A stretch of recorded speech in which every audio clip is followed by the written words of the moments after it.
ওই হালে আল্লাহর কাছে যাবে। এই শিক্ষাটা দিলে ভিতরে কাঁপতে নাই, ওইটা দিয়ে নামাজটা পড়ো আজকে। এই জুমার নামাজ নবীজি বলছেন এই 10-20 নামাজ 10-20 রাকাতটা 2 রাকাত, এই 2 রাকাতটা হুজুর কালবেশন তরিকা নিয়ে তাহলে কি হবে? এই 2 রাকাত জুমার নামাজটাই আল্লাহ তোমার জন্য মাবরুর হজ হিসাবে আর মাবরুর হজ যদি তোমার কবুল হয়ে যায় তাহলে কি হবে? আমার নবী বলেন কুফির আল্লাহুম্মা তাকাদ্দামা মিন যামবিহি, আল্লাহ পাক তার সারা জীবনের গুনাহ মাফ করে দেবেন। জীবনে তো গুনাহ কম হয় নাই। আজকে 2 রাকাত নামাজের খাতিরে আল্লাহ যদি সারা জীবনের গুনাহ মাফ করে, এর থেকে বড় পুরস্কার আর আছে? তরিকতপন্থীদের তো এখানেই সুবিধা, তারা অল্প কাজেই বেশি পুরস্কার পায়, অল্প কাজে বেশি সুবিধা পায়, কারণ তারা সঠিকভাবে করে। কাজটা সঠিকভাবে করলে কিন্তু সঠিক হয়, অল্প পরিশ্রমই হয়। বলা হয় তুমি যদি মনোযোগের সঙ্গে পড়ো, একজন ছাত্র মনোযোগের সঙ্গে পড়তেছে আর একজন ছাত্র অমনোযোগী থাকে, তাহলে অমনোযোগী ছাত্র সারা রাত করে পড়লো আর মনোযোগী ছাত্র 1 ঘন্টা পড়ছে, ওই মনোযোগটা পড়ছে, ওইটাই তার হয়ে গেছে, ক্লাসে ফার্স্ট হয়েছে। আর ওই সারা রাত পড়ে ফেল করলো, কি জন্য? ওই মনোযোগ নাই। বলছে ওই মনোযোগটা আনো, এটা এমনি আসবে না, তোমার দেহের চর্চা করতে হবে। আমি একটা বই লিখতেছি, এটা বলা হয় যে বাড়িতে, যে মুসলমানের বাড়িতে একটা ওখানে ছেলে বই আছে, ওই ঘরে শয়তান প্রবেশ করা হয়। এটা প্রচলিত কথা যে কারো মুসলমানের ঘরে যদি একটা বুখারী শরীফের হাদিস থাকে, ওই ঘরে শয়তান প্রবেশ করা যায়। নবীজির হাদিস, ওখানে শয়তান শোনে কি শয়তান ঘরে থরথর করে কাঁপবে।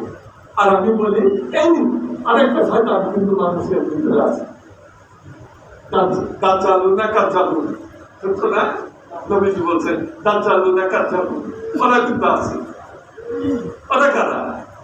ওরা হচ্ছে যে শয়তানের শিং। নবীজি বলছেন ইয়াতলাউ কান্নু শায়াতিন, গর্তের থেকে শয়তানের শিং বের হবে।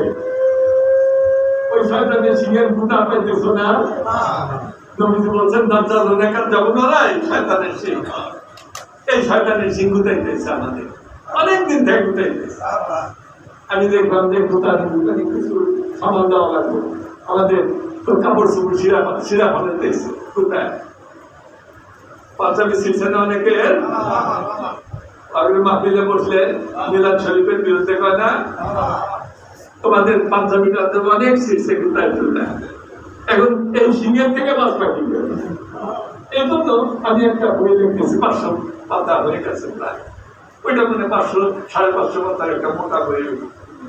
ওই বইটা যার ঘরে থাকবে, আমি ইনশাল্লাহ আমি মনে করি যে ওই ঘরে এই শয়তানের শিং প্রবেশ করা হবে। তাহলে আমাদের এই ভিতরের শক্তিটা বাড়াবে, বাইরের শক্তিটা কিন্তু মারা যেতেছে না। আরো ইসরায়েল যুদ্ধে দেখতেছে বাইরের শক্তিটা মারা যেতেছে, এখন লাগবে ভিতরের শক্তি। আমি বলছি অনেকে কোথাও খাতে বলছি যে হাজার শুনছি যে ওই বাগদাদ আক্রমণ করেছিল বুশ, মনে আছে না? বুশ আর বাগদাদ আক্রমণ বড় হিসাবে শহর, অর্থাৎ তার উপরে বানাইতেছে তার বিরুদ্ধে একটা দোয়া শিকার দিয়েছিল, এটা করলো। আমি এখন বললাম যে আমাদের মুখ্যম সরকার এই গাজায় মুসলমানদের শেষ করে বানাইলো, এখন ওই দোয়াটা তোমরা পড়ো, খাতে করে শিখেছিলাম, হয়তো পড়তেছি, তারপর পরিস্থিতি আস্তে আস্তে ঘুরে এখন কিন্তু নেতানিয়াহু বাক্যারের মধ্যে যুক্ত হয়েছে। আবার কোন দিন জানে সমস্ত ইসরায়েল উঠে যায়, উত্তর কোরিয়া হুঙ্কার আছে না? আমার নবীজি বলছেন এমন অনেক সময় দেখবা যে কাফেররা মুসলমানদের সাহায্য করবে। এখন উত্তর কোরিয়া একটা হুঙ্কার সারা নেতানিয়াহুর কাপড় নষ্ট করে ফেলছে। সুতরাং আমাদেরকে এই ইমানের শক্তি লাগবে। ওই যে দোয়া বাজান করছে, আল্লাহ অলিদের দোয়া অব্যর্থ, আমার আল্লাহ